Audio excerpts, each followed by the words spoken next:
రాకాలోకంకి స్వాగతం. రాకాలోకం మీ ఛానల్, మీ అందరి ఛానల్. ఈ ఛానల్లోని కంటెంట్ మీకు నచ్చినట్టయితే లైక్ బటన్ని ప్రెస్ చేసి మీ మద్దతు తెలియజేయండి. పక్కనే ఉన్నటువంటి షేర్ బటన్ని నొక్కడం ద్వారా ఈ వీడియోని మీ బంధుమిత్రులకు షేర్ చేయండి. ఆ పక్కనే ఉన్నటువంటి సబ్స్క్రైబ్ బటన్ నొక్కడం ద్వారా మీరు సబ్స్క్రైబర్ కావచ్చును. సబ్స్క్రైబర్ కావడం చాలా సులువు, ఒక్క పైసా ఖర్చు లేదు, కేవలం మీట నొక్కితే చాలు. ఆ పక్కనే ఉన్నటువంటి బెల్ ఐకాన్ని నొక్కితే రాకాలోకంలో కొత్త వీడియో పెట్టగానే మీకు నోటిఫికేషన్ వస్తుంది, మీరు అప్ టు డేట్గా ఉండవచ్చు. మిత్రులారా, పాకిస్తాన్లో చాలా కాలంగా గుర్తు తెలియని వ్యక్తుల కథలు చెప్పడం మనము మానేశాము. ఎందుకంటే గుర్తు తెలియని వ్యక్తులు వివిధ కారణాల వల్ల సైలెంట్ అయిపోయారు. అయితే ఈ గుర్తు తెలియని వ్యక్తులు ఒక్కొక్క భారత వ్యతిరేక ఉగ్రవాదిని, లష్కర్ ఎ తోయబా లేకపోతే హిజ్బుల్ ముజాహిదీన్, ఐసిస్ ఇటువంటి వివిధ ఉగ్రవాద సంస్థలకు చెందినటువంటి కీలకమైన నేతల్ని, కశ్మీర్లో మిగతా భారతదేశంలో విధ్వంసానికి పాల్పడ్డ వారిని ఒక్కొక్కరిని చంపుకుంటూ పోయారు. పాకిస్తాన్ ఇంటెలిజెన్స్ ఏజెన్సీలు చంపాయి అని చెప్పి ఎక్కువ మంది భావిస్తున్నారు. అయితే ఇది రా పని అని పాకిస్తాన్ చెబుతూ వచ్చింది. ఇప్పుడు తాజాగా లష్కర్ ఎ తోయబాకి చెందినటువంటి ఆజిమ్ చీమా అనేటటువంటి ఒక ఉగ్రవాది హఠాత్తుగా చనిపోయాడు. గుండెపోటుతో చనిపోయారని చెప్తున్నారు. గుండెపోటుతో చనిపోయాడని చెప్పిన తర్వాత దానికి సంబంధించినటువంటి వివరాలు రాలేదు. ఆయన అనారోగ్యంగా ఉన్నటువంటి వార్తలు లేవు. ఆయన చనిపోయింది ఫైసలాబాదులో, ఆయన సొంత ఊరు బహావల్పూర్కి కూడా తీసుకువెళ్లకుండా ఫైసలాబాదులోనే హడావిడిగా ఆర్భాటంగా ఆయనని అంత్యక్రియలు జరిపేసేశారు. ఆయనని గోరి కట్టి పంపించేశారు పంపాల్సిన చోటకి. ఇంత హడావిడి ఎందుకు జరుగుతోంది? ఇది సహజ మరణమా, లేకపోతే వేరే కారణాలు ఏమన్నా ఉన్నాయా, లేకపోతే ఏమన్నా విషయాలు తెలిసి మానసిక ఒత్తిడికి గురై గుండెపోటు వచ్చిందా? ఈ విషయాల మీద పాకిస్తాన్ మీడియా కానీ పాకిస్తాన్ అధికారులు కానీ సైలెంట్గా ఉన్నారు.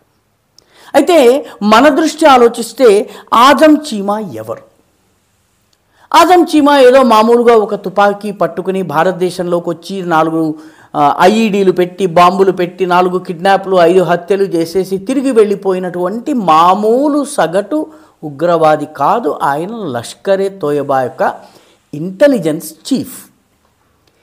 లష్కర్ ఎ తోయబాకి సంబంధించిన మొత్తము రహస్య సమాచార సేకరణను ఆజమ్ చీమా ఆధ్వర్యంలో చేయటం జరుగుతుంది.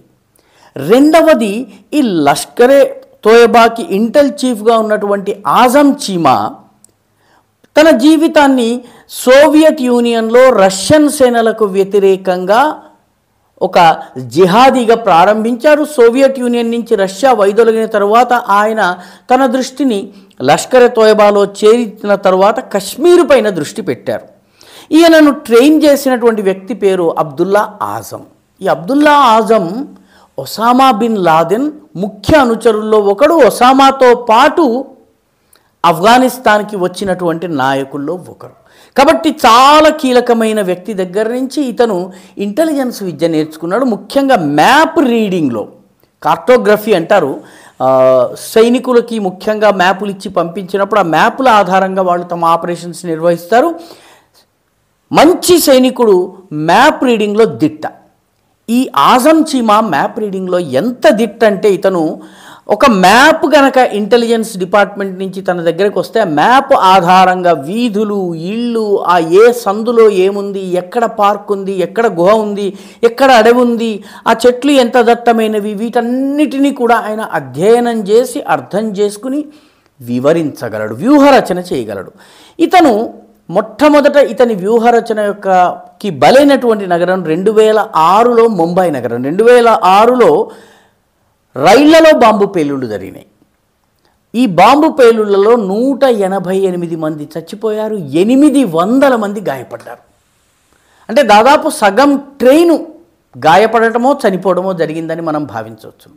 అంత గట్టి వ్యూహకర్త. ఆ తర్వాత 26/11/2008లో ముంబై పైన కసాబ్ ఆయన అనుచరులందరూ కూడాను సముద్ర మార్గాన వచ్చేదైతే దాడి చేశారో దానికి సంబంధించినటువంటి రెకనైజాన్స్ అంతా కూడాను, అంటే రెక్కీ నిర్వహించడం అంటారు. ఈ రెక్కీని నిర్వహించినటువంటి డేవిడ్ కోల్మ్యాన్ హెడ్లీ ఇచ్చినటువంటి మ్యాప్లు, కాంటాక్ట్లు, వివరాలన్నీ కూడా చేరింది ఆజం చీమాకే.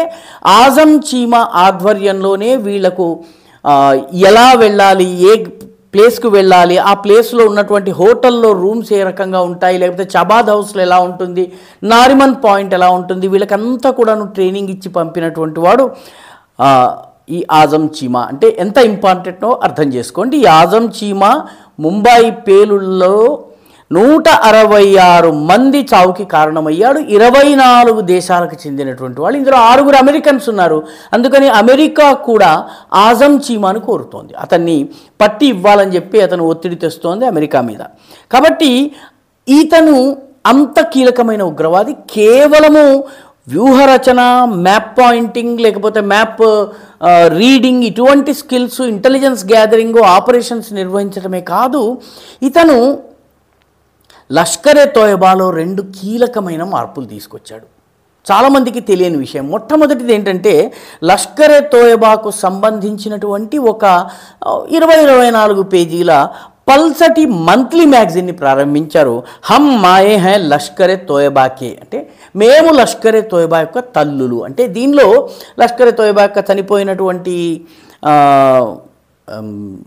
ఉగ్రవాదుల యొక్క జీవితాలు, వాళ్ళ త్యాగాలు, వాళ్ళ పోరాటాలు, వాళ్ళ తల్లిదండ్రుల కథనాలు, వీటితోటి హమ్ మాయే హై లష్కరే తోయబాకి, అంటే మేము లష్కరే తోయబా యొక్క ఉగ్రవాదుల తల్లులము అని గర్వపడేలాగా ఆ టైటిల్ పెట్టి దీన్ని పంపేవారు. అంటే ఆ పలానా ఉగ్రవాది వెళ్తున్నప్పుడు తల్లి ఎలా ఆశీర్వదించి పంపింది, నువ్వు జిహాద్ చెయ్యి, నువ్వు పైకి వెళ్తే 72 హూర్లు లభిస్తారు, నీకు జన్నత్లో మంచి ప్లేస్ని ఇవ్వడం జరుగుతుంది అని చెప్పి ఎంకరేజ్ చేసి పంపినటువంటి కథలన్నీ రాయడం ద్వారా సర్వసాధారణ పాకిస్తానీ మహిళలకు తన పుత్రుణ్ణి లష్కరే తోయబాలో చేర్చటము గర్వకారణంగా, గౌరవకారణంగా భావించే స్థితికి తెచ్చాడు. బహుశా ప్రపంచవ్యాప్తంగా ఏ ఉగ్రవాద సంస్థలో కూడాను ఈ ఎక్స్పెరిమెంట్ చేయలేదు. అంటే ఉగ్రవాదంలో నా కొడుకు చేరడము నాకు గర్వకారణమని తల్లిదండ్రులు అనుకునేలాగా చేయగలిగాడు. ఆఖరికి ఈవెన్ ఎల్టీటీఈ కూడా ఇది సాధించలేకపోయింది. ఎల్టీటీఈ కూడా ఇది చేయలేకపోయింది. ఒసామా బిన్ లాదెన్ కూడా చేయలేకపోయాడు. ఆ పనిని ఆజం చీమా చేశాడు. ఆజం చీమా చేసినటువంటి 2వ ముఖ్యమైన పని ఏంటంటే, ఇక కొత్త ఉగ్రవాదుల రిక్రూట్మెంట్ చేసినట్లయితే ఈ ఉగ్రవాదుల్ని భారతదేశం ఎలిమినేట్ చేస్తుందని గుర్తించి, ఉగ్రవాది కశ్మీర్లోకి లేకపోతే భారతదేశంలోకి వచ్చి ఉగ్రవాద కార్యకలాపాలని సమర్థవంతంగా చేయలేకపోతున్నాడని గుర్తించిన తరువాత టెక్నాలజీని వాడడం, చైనీస్ టెక్నాలజీని ఉపయోగించి ఉగ్రవాదులు టెక్నాలజీ ద్వారా హింసకు పాల్పడటము, విధ్వంసం చేయటము, ఉగ్రవాద చర్యలకు పాల్పడటము, దీనిని లష్కరే తోయబాలో ఇంట్రడ్యూస్ చేశారు. జమ్మూ కాశ్మీర్లో లష్కరే తోయబా యొక్క ఫ్రంట్ ఆర్గనైజేషన్ అయినటువంటి ది రెసిస్టెన్స్ ఫ్రంట్ పూర్తిగా టెక్నాలజీ ఆధారిత ఉగ్రవాదానికి పాల్పడే సంస్థ. అంటే ఉగ్రవాదంలో కుటుంబ సభ్యుల ఆమోదంతో పాటు కొత్త టెక్నాలజీని తీసుకొచ్చి మరింత ప్రమాదకరంగా చేసినటువంటి వ్యక్తి ఆజం చీమా. ఈ ఆజం చీమా ఇప్పుడు ఖతమయ్యాడు, చరిత్ర చెత్తబుట్టలోకి వెళ్ళిపోయాడు. మొత్తం మీద భారత వ్యతిరేకి అయినటువంటి లష్కరే తోయబాకి చెందిన ఒక కీలక ఉగ్రవాది కథ అంతమైంది. గుండెపోటు అని పాకిస్తానీ మీడియా చెబుతోంది. నిజము బహుశా ఎప్పటికీ బయటకు రాకపోవచ్చు. ఈ వీడియో మీకు నచ్చినట్టయితే లైక్ చేయండి, షేర్ చేయండి, ఈ ఛానల్కు సబ్స్క్రైబ్ చేయండి. మీ అభిప్రాయాన్ని కమెంట్ల రూపంలో తప్పనిసరిగా పంపించండి.